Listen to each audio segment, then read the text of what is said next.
open, Open Dave. your eyes. And if you don't like it, get the f out. Really? Yeah. Ready? Welcome back to Hollywood Bulletin. Today we open the door to one of the most bizarre, addictive, and ultimately tragic chapters in reality television. A story that began with the simple snap of a bolt cutter and the promise of untold riches hidden behind steel doors. Back in those early days, you could almost smell the dust and hear the echo of forgotten years as the auctioneer lifted the latch. Inside lay the wreckage of someone else's life. Mismatched furniture stacked to the ceiling, dusty boxes spilling faded photographs, strange mannequins standing like silent witnesses, and sometimes items so outlandish you wondered how they ended up there in the first place. Microwaves stuffed with magazines, televisions from another era, crates of vinyl records, each locker a mystery box of potential fortune or total disappointment. This was the heartbeat of Storage Wars, a show that turned abandoned belongings into a national obsession. In the golden year of 2010, it wasn't just television. It was a modern-day treasure hunt where ordinary people gambled on the forgotten and sometimes struck gold. The characters became legends in their own right. Dave Hester's sharp and booming yup could cut through the air like a siren.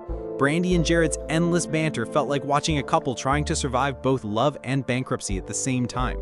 Barry Weiss rolled into every scene with the style and swagger of someone who lived for eccentricity, driving classic cars and wearing sunglasses that seemed like they had their own backstory. And Daryl Sheets, the gambler of the group, who treated every locker like a jackpot waiting to be claimed. The thrill came from the unpredictability. One locker might hold piles of worthless junk, the next a treasure that could change someone's life.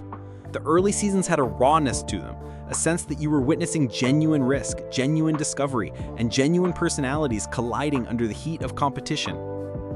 But as with any treasure hunt, the deeper you dig, the stranger the story becomes. To truly understand how this show became a cultural phenomenon, we rewind to December 1st, 2010, a night when A&E quietly aired what seemed like filler programming meant to pass the time between bigger hits. Yet instead of fading into obscurity, it exploded onto the scene. The timing was perfect. America was still recovering from the Great Recession. Foreclosures were everywhere, families were struggling, hope was rare, and suddenly, here was a show where an everyday person could drop a few $100s and walk away with Rolex watches, antique jukeboxes, rare comic books, or a samurai sword. It was the fantasy of instant wealth and the comfort of believing that opportunity might still be out there if you knew where to look. By season 2, the show was unstoppable, pulling in millions of viewers and spawning spin-offs across the country and even overseas. The auctions themselves became tourist attractions, people showing up not just to buy, but to feel the adrenaline they saw on TV. But the higher the rise, the more visible the cracks became.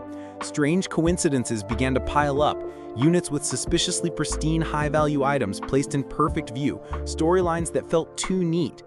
And then in 2012 came the blow that would forever change how fans saw the show.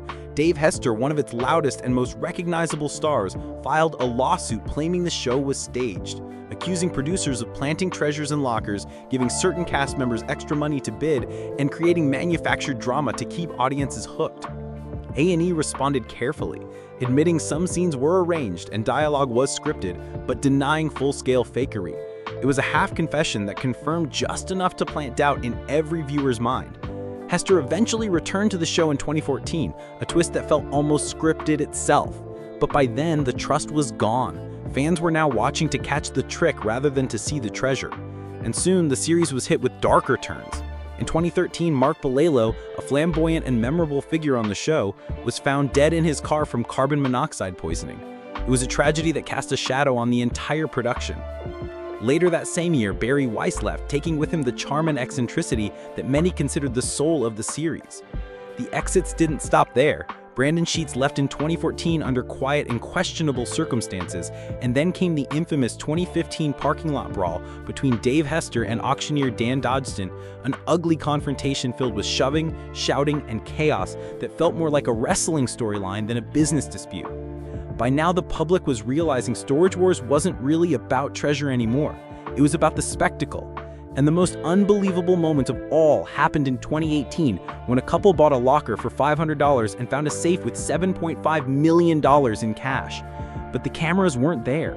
The show's greatest real-life moment happened entirely off-screen, a sign that maybe the magic had shifted to the real world while the show remained stuck in its own script. As the years went on, the tone darkened further. Brandy and Jared's relationship unraveled in public, ending with police involvement and disturbing headlines. The once thrilling formula became predictable. The same music cues, the same exaggerated reactions, the same two perfect finds. Spin-offs failed, cast members became caricatures of themselves, and entire online communities emerged to expose just how unprofitable the storage auction business really was. But still, the show limped on. By 2025, another season was announced with familiar faces returning. Yet the innocence is gone, the illusion broken, the curtain pulled back to reveal the wizard in cargo shorts whispering to act surprised. Could the show be saved? Maybe, but only if it stopped pretending and embraced what it had become, a chaotic mix of personality clashes and outrageous moments. The treasure was never in the lockers, it was in the madness surrounding them. So keep watching, because we're not just telling stories here, we're opening the hidden drawers of pop culture itself. Hit that like button, subscribe to Hollywood Bulletin, and press the bell icon so you never miss the next time we dig deep into the secrets they never wanted you to see.